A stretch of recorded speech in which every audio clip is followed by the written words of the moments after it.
গল্পকথন by Kallol chapter 2 আমাদের আজকের নিবেদন আবুল মনসুর আহমদের আদু ভাই। আদু ভাই ক্লাস 7-এ পড়তেন। ঠিক পড়তেন না বলে পড়ে থাকতেন বলাই ভালো, কারণ ওই বিশেষ শ্রেণী ব্যতীত আর কোন শ্রেণীতে তিনি কখনো পড়েছেন কিনা, পড়ে থাকলে ঠিক কবে পড়েছেন সে কথা ছাত্ররা কেউ জানত না। শিক্ষকরা অনেকে জানতেন না বলেই বোধ হতো। শিক্ষকরাও অনেকে তাকে আদু ভাই বলে ডাকতেন, কারণ তারাও নাকি এককালে আদু ভাইয়ের সমপাঠী ছিলেন এবং সবাই নাকি ওই এক ক্লাস 7-এ আদু ভাইয়ের সঙ্গে পড়েছেন। আমি যখন ক্লাস 7-এ আদু ভাইয়ের সমপাঠী হলাম, ততদিনে আদু ভাই ওই শ্রেণীর পুরাতন টেবিল ব্ল্যাকবোর্ডের মতোই নিতান্ত অবিচ্ছেদ্য এবং অত্যন্ত স্বাভাবিক অঙ্গে পরিণত হয়ে গিয়েছেন।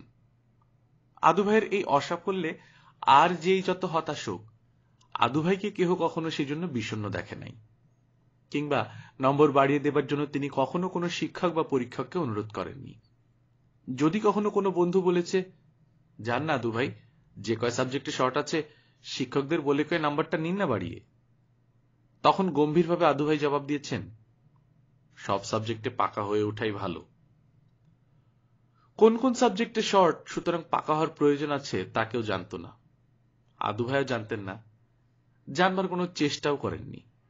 জানবার আগ্রহ যে তার আছে তাও বোঝবার কোনো উপায় ছিল না, বরঞ্চ তিনি যেন মনে করতেন ওরকম আগ্রহ প্রকাশ করাই অন্যায় ও অসঙ্গত। তিনি বলতেন, যেদিন তিনি সব সাবজেক্টে পাকা হবেন, প্রমোশন সেদিন তার কেউ ঠেকিয়ে রাখতে পারবে না। সে শুভদিন যে একদিন আসবেই, সে বিষয়ে আদু ভাইয়ের এতটুকু সন্দেহ কেউ কোনোদিন দেখেনি। কত খারাপ ছাত্র প্রশ্নপত্র চুরি করে অপরের খাতা নকল করে আদু ভাইয়ের ঘাড়ের উপর দিয়ে প্রমোশন নিয়ে চলে গেছে।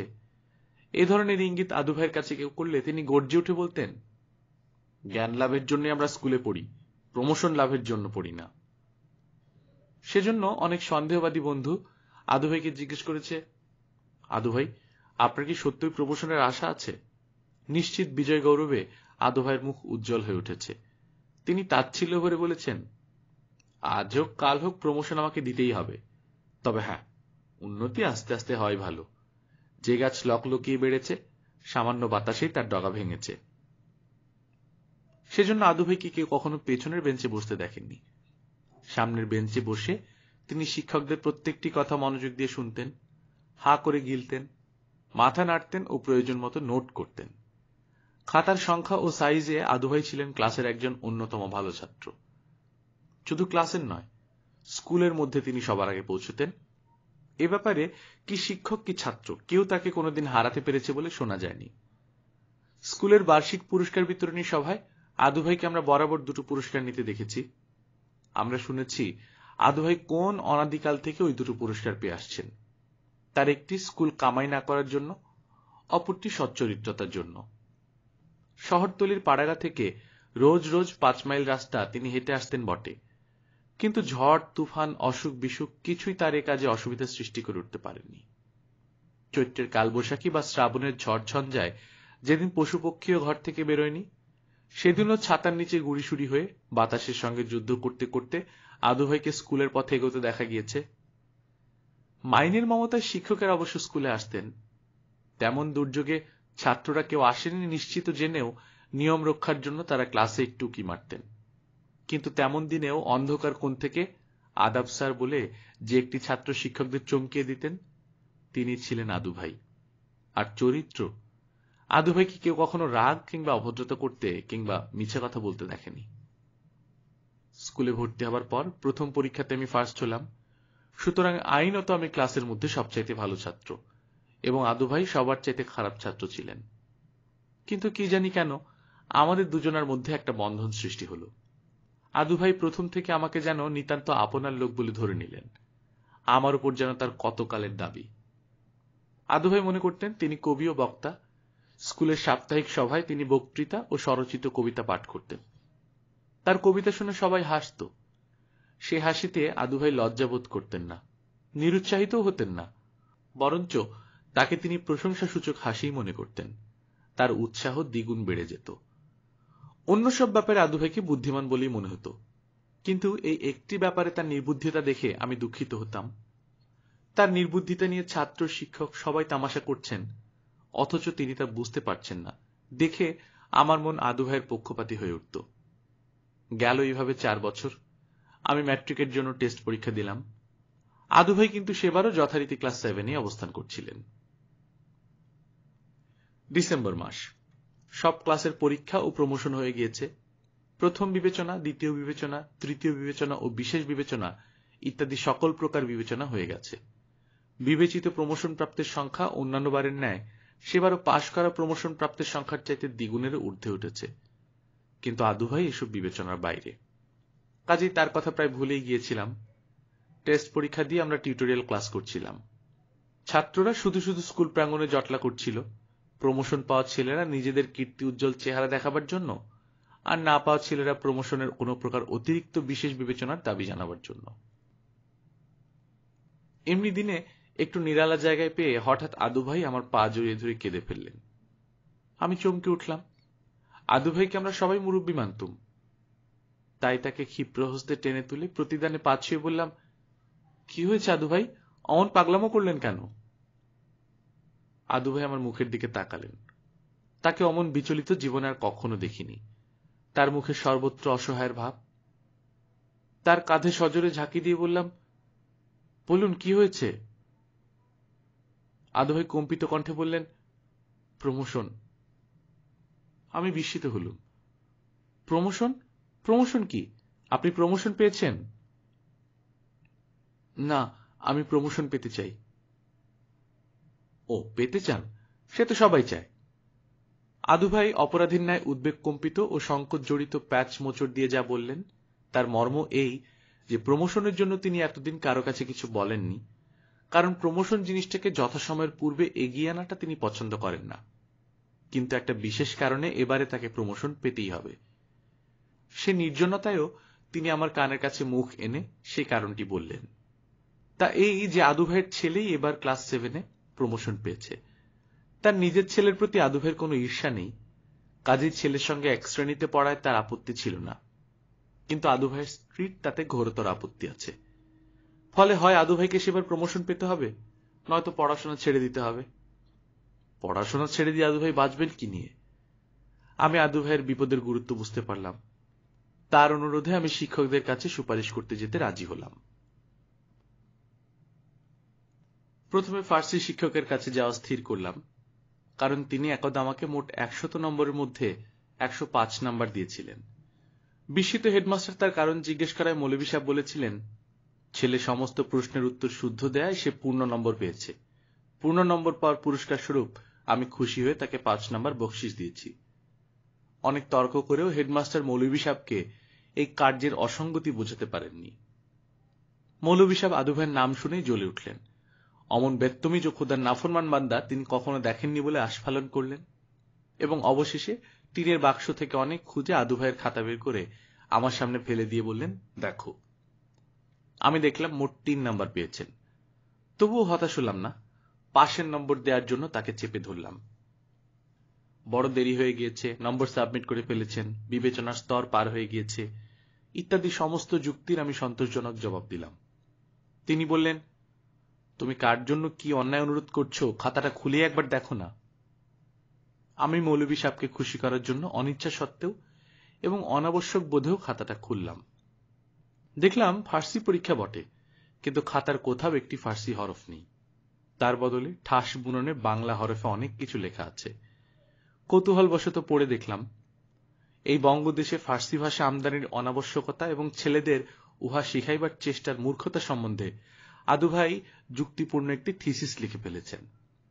পড়া শেষ করে মৌলভী সাহেবের মুখের দিকে চাইতেই তিনি জয়ের ভঙ্গিতে বললেন, দেখেছ বাবা, বেত্তমিজ কাজ। আমি নিতান্ত ভালো মানুষ বলেই 3টা নম্বর দিয়েছি, অন্য কেউ হলে রাশ টিকেটের সুপারিশ করত। যা হোক, শেষ পর্যন্ত মৌলভী সাহেব আমার অনুরোধ এড়াতে পারলেন না। খাতার উপর 3-এর পৃষ্ঠে 3 বসিয়ে 33 করে দিলেন। আমি বিপুল আনন্দে অঙ্কের পরীক্ষকের বাড়ি ছুটলুম। সেখানে দেখলুম আদু ভাইয়ের খাতার উপর লাল পেন্সিলের একটা প্রকাণ্ড ভূমণ্ডল আঁকা রয়েছে। ব্যাপারটার গুরুত্ব বুঝে আমার উদ্দেশ্য বললাম। অঙ্কের মাস্টার তো হেসেই খুন। হাসতে হাসতে তিনি আদু ভাইয়ের খাতা বের করে আমাকে অংশবিশেষ পড়ে শোনালেন। তাতে আদু ভাই লিখেছেন যে প্রশ্নকর্তা ভালো ভালো অঙ্কের প্রশ্ন ফেলে কতগুলো বাজে ও অনাবশ্যক প্রশ্ন করেছেন। সেই জন্য এবং প্রশ্নকর্তার ত্রুটি সংশোধনের জন্যই আদু ভাই নিজেই কতিপয় উৎকৃষ্ট প্রশ্ন লিখে তার বিশুদ্ধ উত্তর দিচ্ছেন। এইরূপ ভূমিকা করে আদু ভাই যে সমস্ত অঙ্ক কষেছেন, শিক্ষক মশাই প্রশ্নপত্র ও খাতা মিলিয়ে আমাকে দেখালেন যে প্রশ্নের সঙ্গে আদু ভাইয়ের উত্তরের সত্যি কোনো সংস্রব নেই। প্রশ্নপত্রের সঙ্গে মিল থাকার নাই থাক, খাতায় লেখা অঙ্ক শুদ্ধ হলেই নম্বর পাওয়া উচিত বলে আমি শিক্ষকের সঙ্গে অনেক ধস্তাধস্তি করলাম। শিক্ষক মশাই যা হোক প্রমাণ দিলেন তাও শুদ্ধ হয়নি, সুতরাং পাশের নম্বর দিতে রাজি হলেন না। তবে তিনি আমাকে এই আশ্বাস দিলেন যে অন্য সব সাবজেক্টের শিক্ষকদের রাজি করাতে পারলে তিনি আদু ভাইয়ের প্রমোশনের সুপারিশ করতে প্রস্তুত আছেন। নিতান্ত বিষণ্ণ মনে অন্যান্য পরীক্ষকদের কাছে গেলাম। সর্বত্র অবস্থা প্রায় একই রকম। ভূগোলের খাতায় তিনি লিখেছিলেন পৃথিবী গোলাকার এবং সূর্যের চারদিকে ঘুরছে এমন গাঁজাখুরি গল্প তিনি বিশ্বাস করেন না। ইতিহাসের খাতায় তিনি লিখেছেন যে কোন রাজা কোন সম্রাটের পুত্র এসব কথার কোনো প্রমাণ নেই।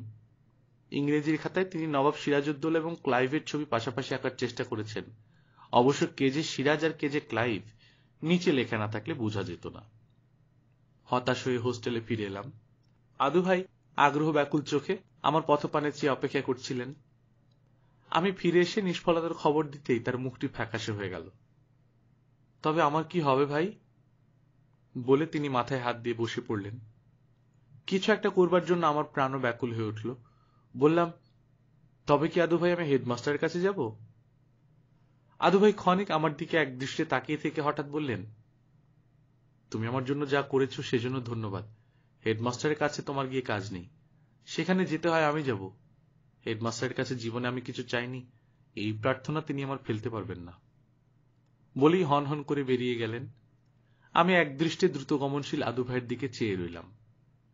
তিনি দৃষ্টির আড়াল হলে একটা দীর্ঘ নিঃশ্বাস ফেলে নিজের কাজে মন দিলাম। সেদিন বড়দিনের ছুটি আরম্ভ। শুধু হাজিরা লিখেই স্কুল ছুটি দেয়া হলো।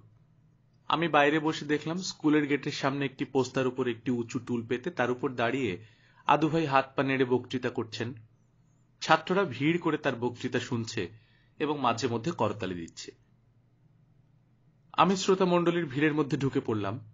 আদু ভাই বলছিলেন, হ্যাঁ, প্রমোশন আমি মুখ ফুটে চাইনি, কিন্তু সেই জন্য কি আমাকে প্রমোশন না দেয়া এদের উচিত হয়েছে? মুখ ফুটে না চেয়ে আমি এতদিন এদের আক্কেল পরীক্ষা করলাম। এদের মধ্যে দানাই বলে কোনো জিনিস আছে কিনা আমি যাচাই করলাম। দেখলাম বিবেচনা বলে কোনো জিনিস এদের মধ্যে নেই। এরা নির্মম, হৃদয়হীন। একটা মানুষ যে চোখ বুজে এদের বিবেচনার উপর নিজের জীবন ছেড়ে দিয়ে বসে আছে, এদের প্রাণ বলে কোনো জিনিস থাকলে সে কথা কি এরা এতদিন ভুলে থাকতে পারতেন? আদু ভাইয়ের চোখ ছলছল করে উঠল। তিনি বাম হাতের পিঠ দিয়ে চোখ মুছে আবার বলতে লাগলেন, আমি এদের কাছে কি আর বিশেষ চেয়েছিলাম? শুধু একটি প্রমোশন। তা দিলে এদের কি এমন লোকসান হতো? মনে করবেন না প্রমোশন না দেয় আমি রেগে গেছি। রাগ আমি করিনি। আমি শুধু ভাবছি, যাদের বুদ্ধি বিবেচনার উপর হাজার হাজার ছেলের বাপ মা ছেলেদের জীবনের ভার ছেড়ে দিয়ে নিশ্চিত থাকেন, তাদের আক্কেল কত কম, তাদের প্রাণের পরিসর কত অল্প। একটু দম নিয়ে আদু ভাই আরম্ভ করলেন, আমি বহুকালে স্কুলে পড়ছি, একদিন এক পয়সা মাইনে কম দেইনি। বছর বছর নতুন নতুন পুস্তক ও খাতা কিনতে আপত্তি করিনি। ভাবুন আমার কতগুলো টাকা গিয়েছে। আমি যদি প্রমোশনের অযোগ্য ছিলাম, তবে এই দীর্ঘদিনের মধ্যে একজন শিক্ষক আমায় কেন বললেন না, আদু মিয়া, তোমার প্রমোশনে কোনো চান্স নেই, তোমার মাইনেটা আমরা নেব না। মাইনে দেবার সময় কেউ বারণ করলেন না, পুস্তক কেনবার সময় কেউ নিষেধ করলেন না, শুধু প্রমোশনের বেলাতেই তাদের যত নিয়মকরণ এসে বাঁধল। আমি ক্লাস 7 পাশ করতে পারলাম না বলে ক্লাস 8ও পাশ করতে পারতাম না, এ কথা তাদের কে বলেছে? অনেকে ম্যাট্রিক আয়াতে কোনো মতে পাশ করে বিএমএতে ফার্স্ট ক্লাস পায়নি। এরকম দৃষ্টান্ত আমি অনেক দেখাতে পারি। কোন কুগ্রহের ফলে আমি ক্লাস 7-এ আটকে পড়েছি? একবার কোনো মতে ক্লাসটা ডিঙোতে পারলে আমি ভালো করতে পারতাম। এটা বোঝা মাস্টারদের উচিত ছিল। আমাকে একবার ক্লাস 8-এ প্রমোশন দিয়ে আমার লাইফের একটা চান্স এরা দিলেন না। আদু ভাইয়ের কণ্ঠ রোধ হয়ে এলো। তিনি খানিক থেমে ধুতির খুঁটে নাক চোখ মুছে নিলেন। দেখলাম শ্রোতাগণের অনেকের গাল বেয়ে পানি গড়িয়ে পড়ছে। গলা পরিষ্কার করে আদু ভাই আবার শুরু করলেন, আমি কখনো এত সব কথা বলিনি, আজও বলতাম না। বললাম শুধু এই জন্য যে আমার বড় ছেলে এবার ক্লাস 7-এ প্রমোশন পেয়েছে। সেও এই স্কুলেই পড়ত। এই স্কুলের শিক্ষকদের বিবেচনায় আমার আস্থা নেই বলেই আমি গতবারই আমার ছেলেকে অন্য স্কুলে ট্রান্সফার করে দিয়েছিলাম। যথাসময়ে সতর্কতা অবলম্বন না করলে আজ আমাকে কি অপমানের মুখে পড়তে হতো তা আপনারা বিবেচনা করুন। আদু ভাইয়ের শরীর কাঁটা দিয়ে উঠল।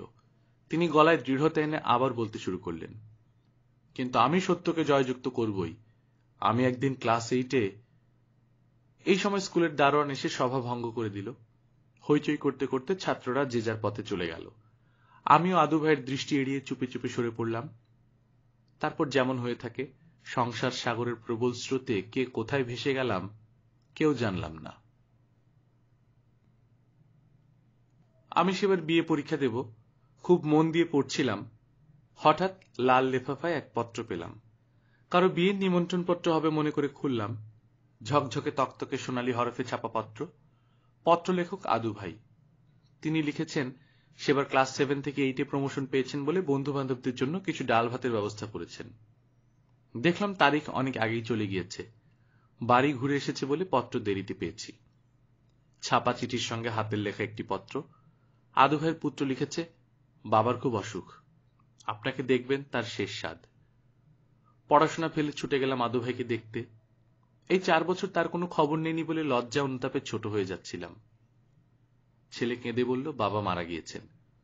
প্রমোশনের জন্য তিনি এবার দিনরাত এমন পড়া শুরু করেছিলেন, শয্যা নিলেন তবু পড়া ছাড়লেন না। আমরা সবাই তার জীবন সম্বন্ধে ভয় পেলাম। পাড়া শুদ্ধ লোক গিয়ে হেডমাস্টারকে ধরায় তিনি স্বয়ং এসে বাবাকে প্রমোশনের আশ্বাস দিলেন। বাবা অসুখ নিয়ে পালকি চড়ে স্কুলে গিয়ে শুয়ে শুয়ে পরীক্ষা দিলেন। আগের কথা মতো তাকে প্রমোশন দেওয়া হলো। তিনি তার প্রমোশন উৎসব উদযাপন করার জন্য আমাকে হুকুম দিলেন। কাকে কাকে নিমন্ত্রণ করতে হবে তার লিস্টও নিজের হাতেই করে দিলেন। কিন্তু সেই উৎসবে যারা যোগ দিতে এলেন তারা সবাই তার জানাজা পড়ে বাড়ি ফিরলেন। আমি চোখের পানি মুছে কবরের কাছে যেতে চাইলাম। ছেলে আমাকে গোরস্থানে নিয়ে গেল।